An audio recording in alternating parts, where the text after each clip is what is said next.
Thank you for tuning in today to I Retire for Him, the voice and resource of the Retirement Reformation, online at retirementreformation.org. Holidays are special and they really give each one of us something to look forward to, especially in our retired years. You've tuned into I Retire for Him, a special lead up to Christmas edition. I Retire for Him is the voice and resource of the Retirement Reformation, an organization dedicated to you, the retiree who loves Jesus and wants purpose for all of your days, especially the ones ahead of you.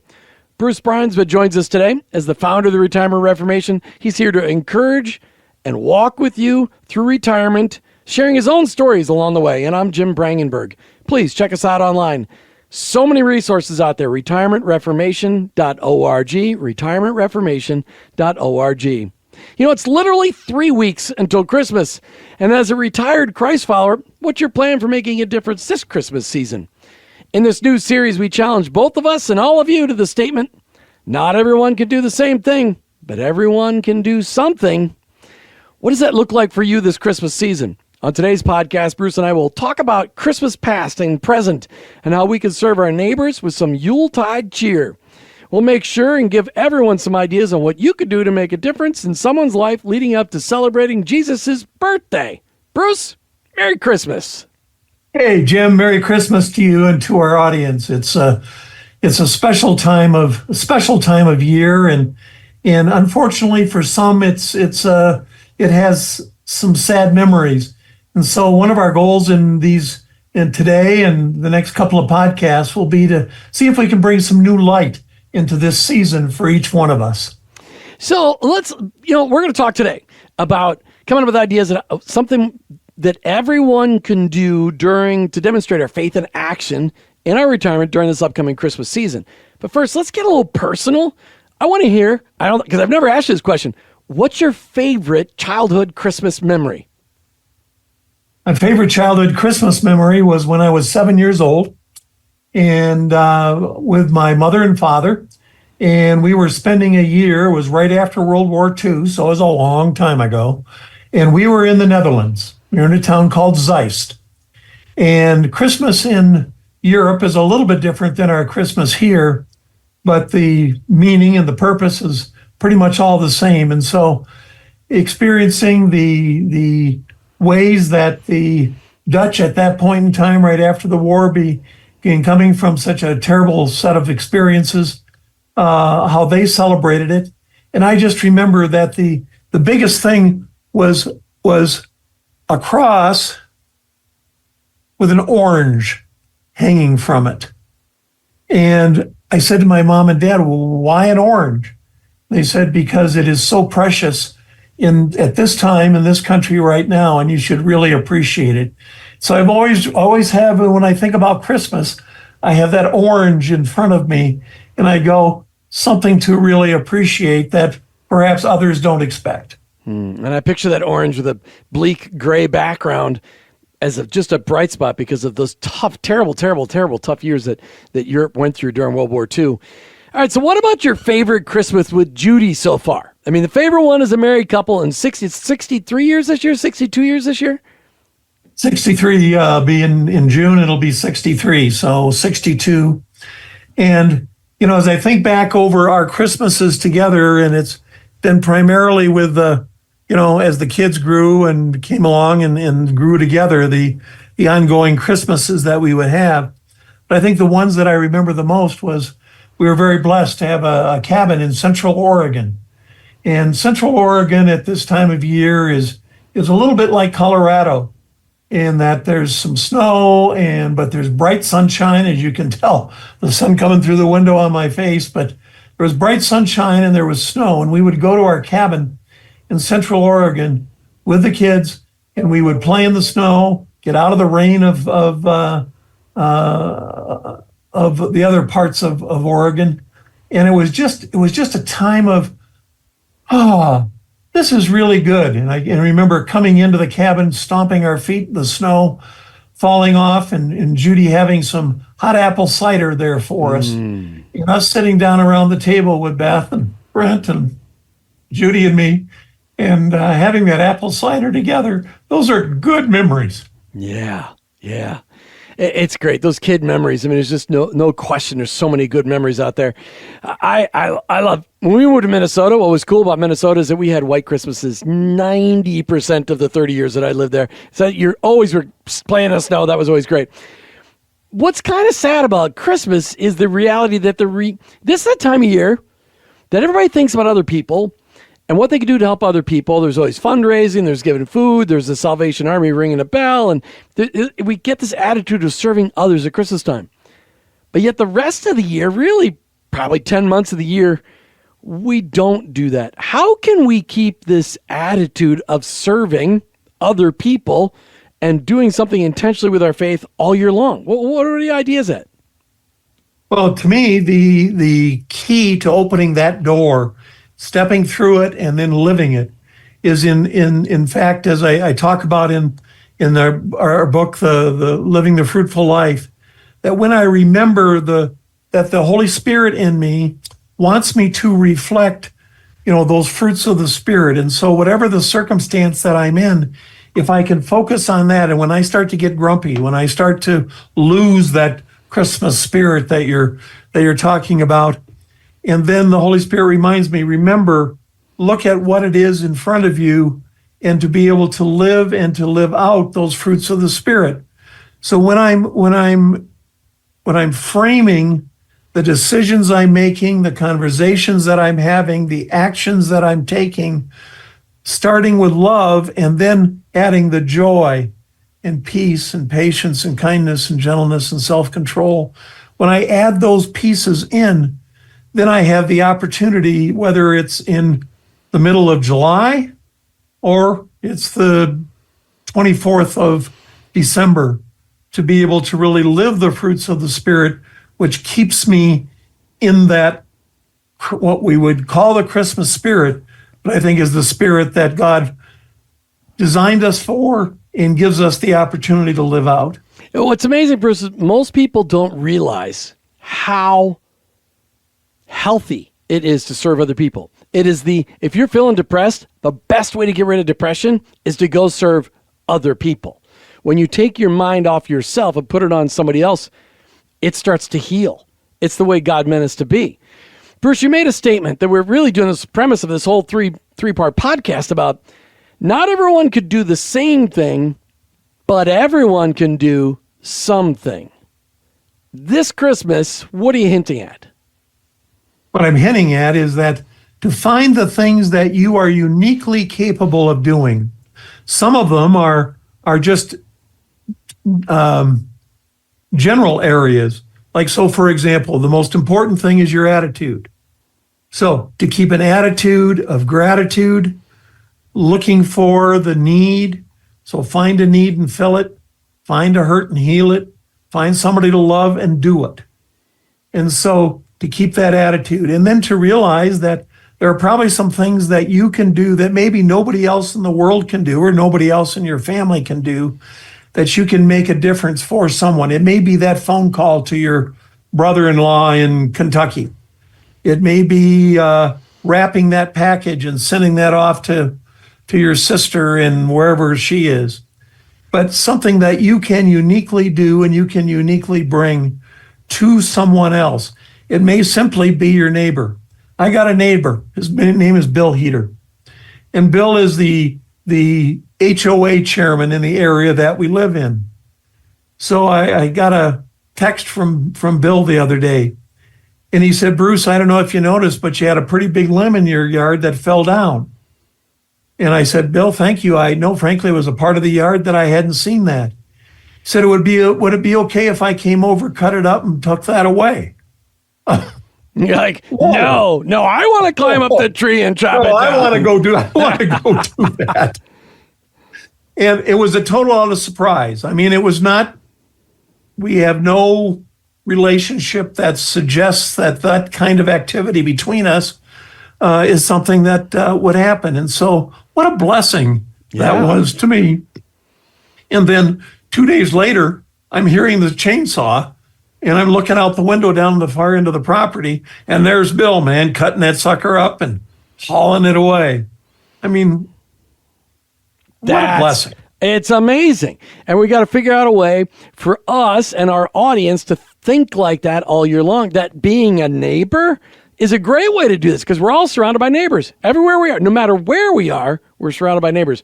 All right, when we come back, we're going to do a catch-up, Bruce, on you had an incredible meeting last week with several weeks ago now. Sorry, I got my head wrong. Several weeks ago with a whole bunch of different organizational leaders talking about wraparound grandparenting, which is something we've talked about many times in the show. And then in the next couple of podcasts, we're going to actually talk with some people that were at that meeting. But let's talk in this next segment about what you saw, what you heard, what you saw God do, and what we can look forward to in 2025, hearing more about this, because this wraparound grandparenting could be the solution that this country needs to address the issues of the foster system, the adoption system, making it easier for the churches to lead in this. If you're listening to I Retire for Him, we'll be right back. Recreating Retirement is an interactive small group study helping you to move from nothing to what's next. You can join us on Wednesdays at 6 p.m. East Coast time on Facebook Live. Our goal for this study is to provide a group setting for interaction and new ideas while leading you through a first step in your journey from retirement to reformation. Here's the big idea. During the next 5 years, 5,000 small groups will experience this journey of discovery in churches and faith-based organizations across the country. Is your church a place where recreating retirement needs to be planted? Join us online to experience the study or prepare to lead a small group at your church or ministry. Email us at contactus@retirementreformation.org or go to our website at retirementreformation.org. That's retirementreformation.org. Hey, welcome back to I Retire for Him as we begin a 3-part series talking about not everyone could do the same thing, but everyone could do something this Christmas season. And really, we just talked about the beginning of just what are some of the ideas, but this next 3-part series, we're going to talk all about it. One of the ideas that we're heavily promoting on the Retirement Reformation is this idea called wraparound grandparenting. And Bruce, on November the 5th and the 6th, I think, or 4th, 5th, and 6th, you had a bunch of people out to Colorado Springs from a bunch of different organizations talking about wraparound grandparenting. So what I'd like you to do first is to just give a reminder summary in case we got a new listener, somebody hasn't heard us talk about this before. What is wraparound grandparenting? And then we'll talk about what you talked about in your meetings. So the purpose, and I'm going to read a statement here off of my computer. So to create a fresh vision for collaboration and a pathway to engagement with Kingdom Impact at the intersection of senior adults and the foster care community. So that was the vision, that was the goal of this group coming together. So we had folks from the Christian Association for Orphans. We had focus on the family folks.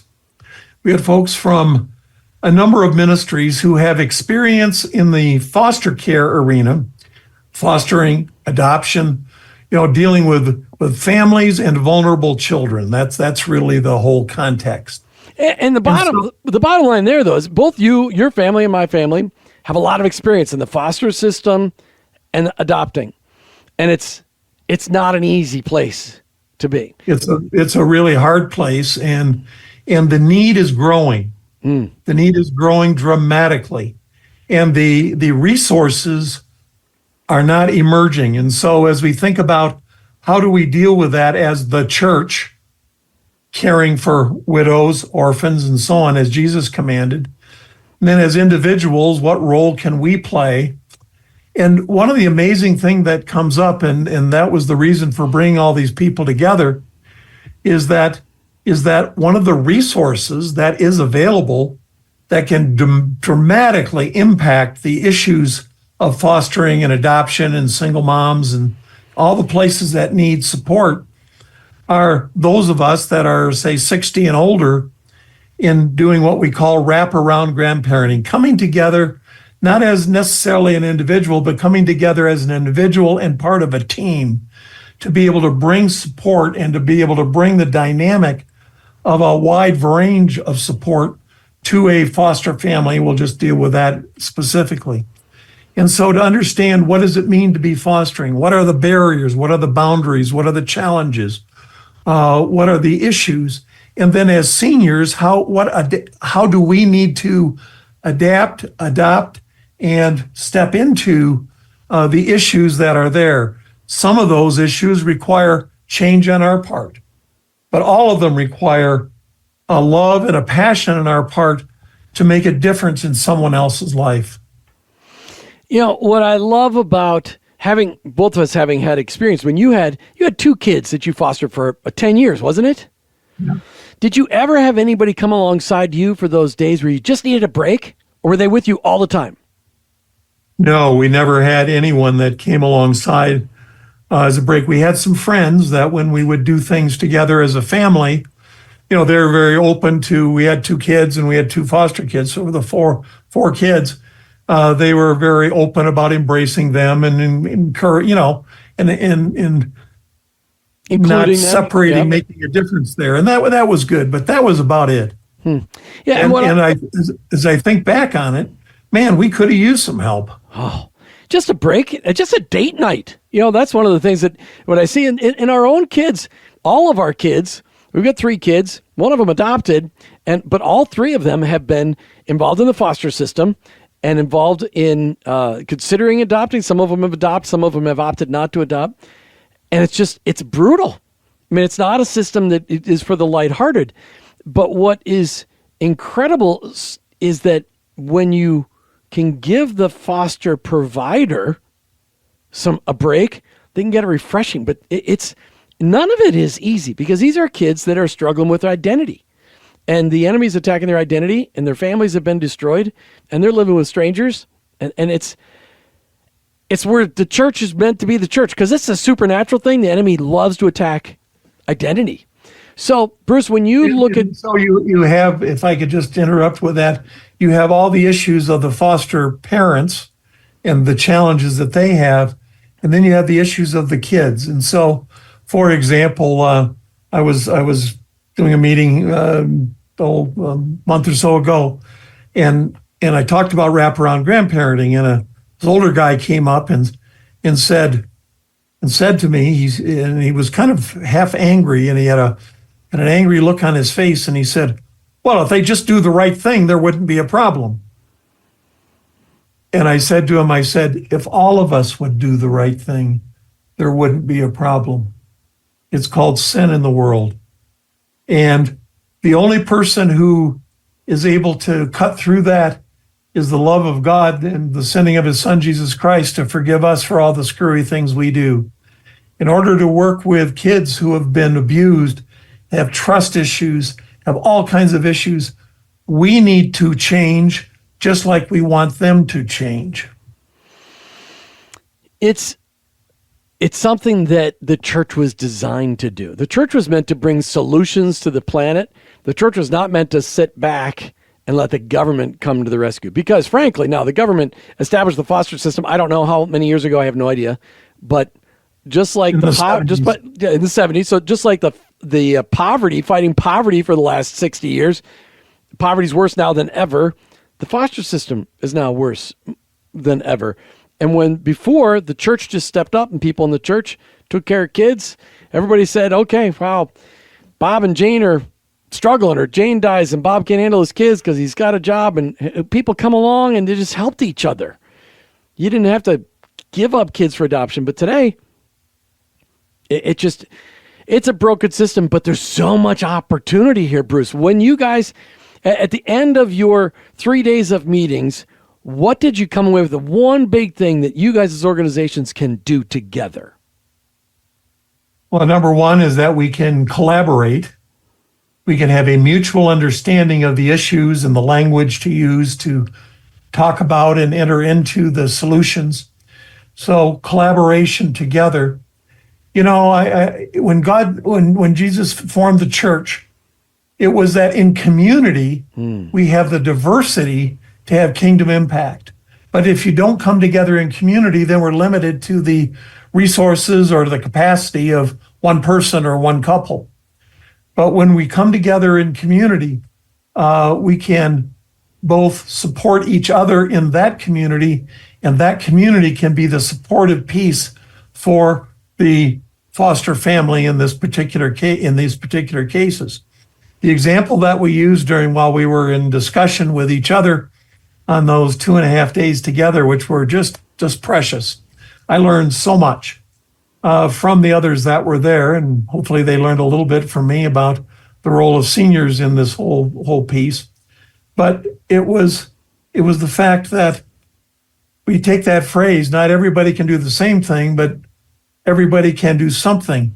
So you put together a team, if you wish, a cadre, a cohort, a group, a support system that has a 95-year-old lady in a wheelchair and a 60-year-old guy who's, just switching from tennis to paddleball or pickleball, that in that capacity, those capacities are the resources to be able to be supportive for all the different issues that are going to be faced.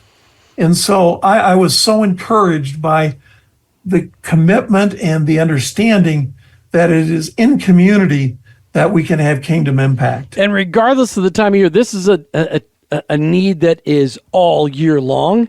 So if you know somebody, and we're going to talk about this a lot in 2025, but in these last 3 podcasts of 2024, we're trying to get you to think of, not everybody can do the same thing, but everybody can do something. If you've got somebody around you, whether they're in church, they sit in the pew behind you, or pew in front of you, maybe they're in your neighborhood, maybe they're a son or daughter of one of your best friends, whatever it is, just know if somebody is fostering kids, they need help. If somebody's adopting kids, they need help. Just because the adoption's been completed doesn't mean the work is done. It's As a matter of fact, one of the things that came out in our discussion was that exact problem of that in so many places that, there's support perhaps during the adoption process, but when it is over, okay, now the kids are adopted, everybody turns away and says, oh, well, that's the end of that. No, that's just the beginning of that. Yeah, that's when the challenges really happen. Absolutely. Kids with reactive attachment disorder, once they're actually adopted and settle into a family, that's when the issues really come out because they've been working really hard to stay nice so they can get adopted. I mean, there's so many things out there. If you're listening to this podcast and you care about children, please look for a family near you to become a wraparound grandparent. If you really want to know more, check us out at retirementreformation.org and find out more details. We'll be developing a page on that on our website all about this as it grows, organizations you can connect with. But it's an idea that you don't have to have a manual. You just need to have love in your heart and find a family that is in the middle of fostering or adopting. You listen come to the issues with an open hand and that loving heart. Yeah, no agenda, because you can't predict how you're going to be needed. You're listening to I Retire For Him. We'll be right back talking about not everybody can do the same thing, but everybody can do something this Christmas season. Our work on this earth doesn't end when the paycheck stops. God calls us to be faithful for a lifetime. Whether you're looking forward to retirement or you're already there, our all-small group study, Recreating Retirement, will help you understand, engage, and activate what God has for you in this fourth quarter of life. Join Retirement Reformation founder Bruce Bruinsma as you consider your past, strengths, spiritual gifts, and your passions, and how they all come together as the call God has for you in these years.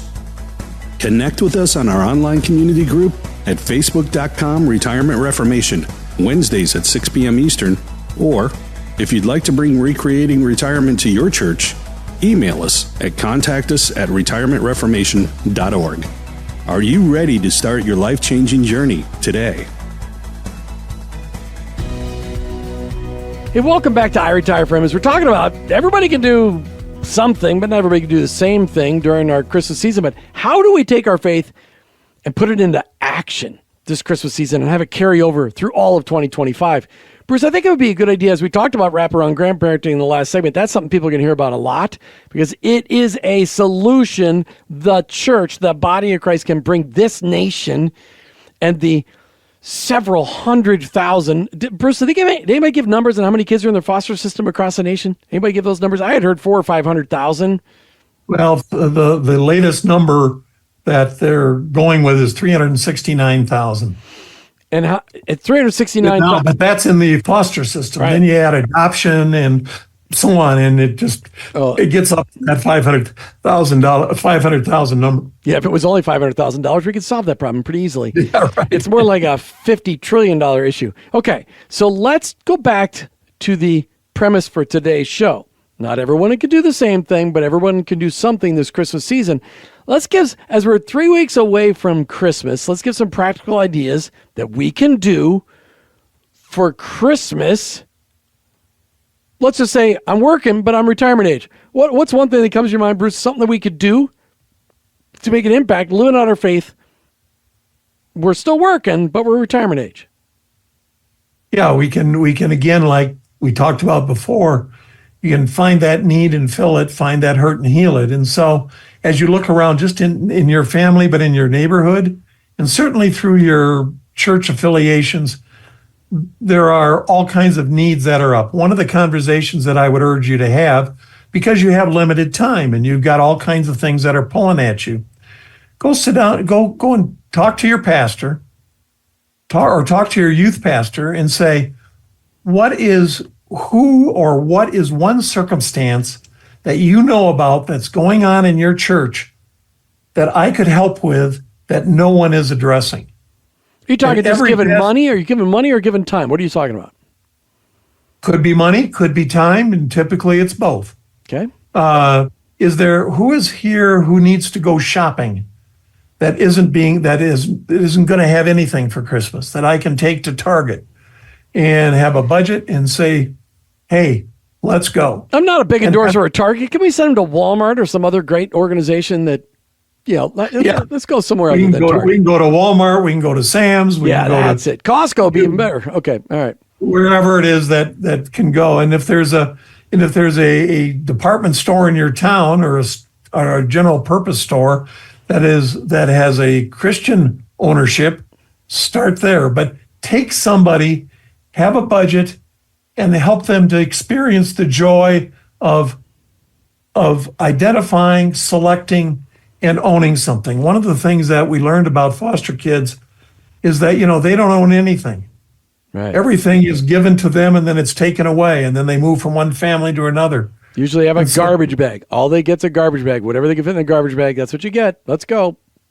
And Focus on the Family's got a great program. We'll talk to one of our guests about that program. It's a bag that they can take their things in, and no matter where they are, it is theirs. It is not somebody else's. And so it's when we say that everyone can do something, what is it that you can uniquely do? And if you're still working, you got a time constraint. So find something special that you can do, that there's a need that's there, and ask about it. If you're working, but you don't have financial constraints because you are not on a fixed income. You've got an ongoing decent income. Now, let's just say somebody is newly retired. They decided November 1st of 2024 they were going to retire. And so now they're newly retired. They're living independently.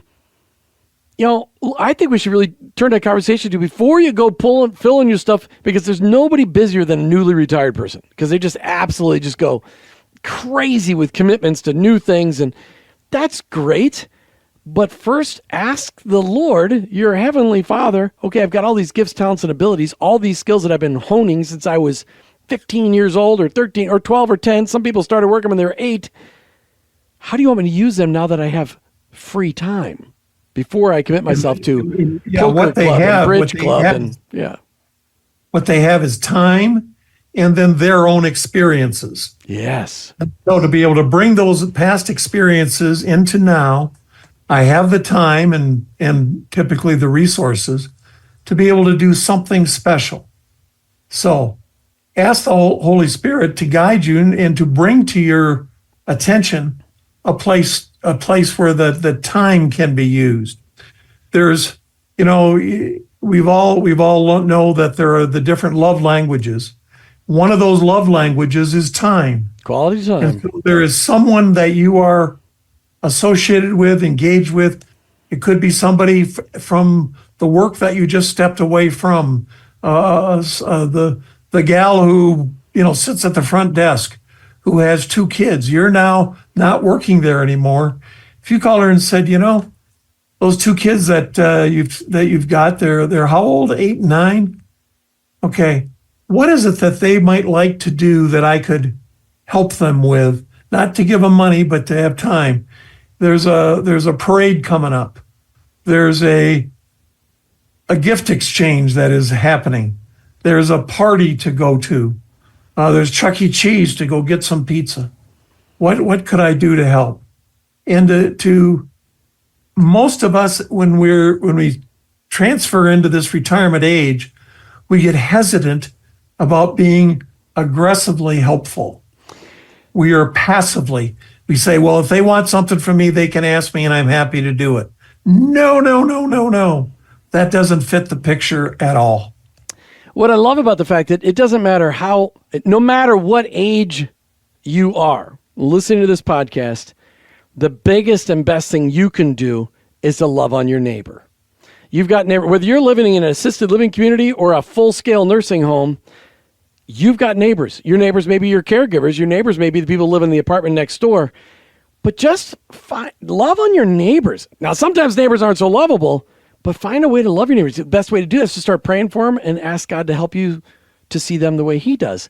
But in all of this, everybody could do something. We just can't all do the same thing. But I actually, Bruce, I just found a way to disagree with you. I think we can all do that one same thing, which is to love our neighbor during this season and learning to carry that forward all year long. It's one of the best things we can do to make Christmas an awesome place for everybody that we know. Just start loving people. Don't you think? Absolutely. When you're about to say something or react to something or identify something, stop for just a moment and say, how does God's love want to be evidenced in this next statement, this next act, this next whatever it may be? And when you do that, and that becomes a habit, that will change everything for the whole year. Instead of saying, well, let's just not be grumpy at Christmas time, hey, let's not be grumpy at the 4th of July either, or in, May 25 or whatever day it is. And so often when I speak to senior groups, you can look out over the audience and you can see the grumpiness that is pervasive. And if we could change that grumpiness into that unique action that God has prepared you to do, of doing something, what a blessing that will be. It's a great conversation. As you look to Christmas 3 weeks from today, just know there's something you can do. And it starts with you just saying, hey, Father, what can I do? But you can do something. It may not be the same thing as somebody else, but start making a difference today. Bruce, great conversation. I can't wait to pick this up in a couple of weeks as we get really close to Christmas, and we'll start talking about New Year's. You were listening to I Retire for Him with your host, Jim Brangenberg, as we talk with Bruce Bruinsma about the fact that everybody can do something. We just can't all do the same things as we journey from retirement to reformation and prepare for 2025. We're Christ followers journeying from retirement to reformation so we can ultimately say, I retire for Him. Thanks for listening to I Retire for Him with your hosts Jim and Martha Brangenberg and Retirement Reformation founder Bruce Bruinsma. I Retire for Him is the mouthpiece of the Retirement Reformation. Most Christians tend to follow the world's pattern of rest and self-pampering during retirement. However, in your retirement, you can be focused on God's unique call to love, serve, and help others. This can be your best season of life if you take advantage of a life's worth of knowledge and experience and combine it with a greater freedom of time and money and invest it all in the generations both preceding and following you. The Retirement Reformation is encouraging Christians to find and follow God's call in all seasons and aspects of life, especially in retirement. Take time to sign the manifesto at retirementreformation.org and explore the wealth of resources available on our site. Join this movement of God and journey from retirement to reformation so you can say, I retire for Him. Go to retirementreformation.org.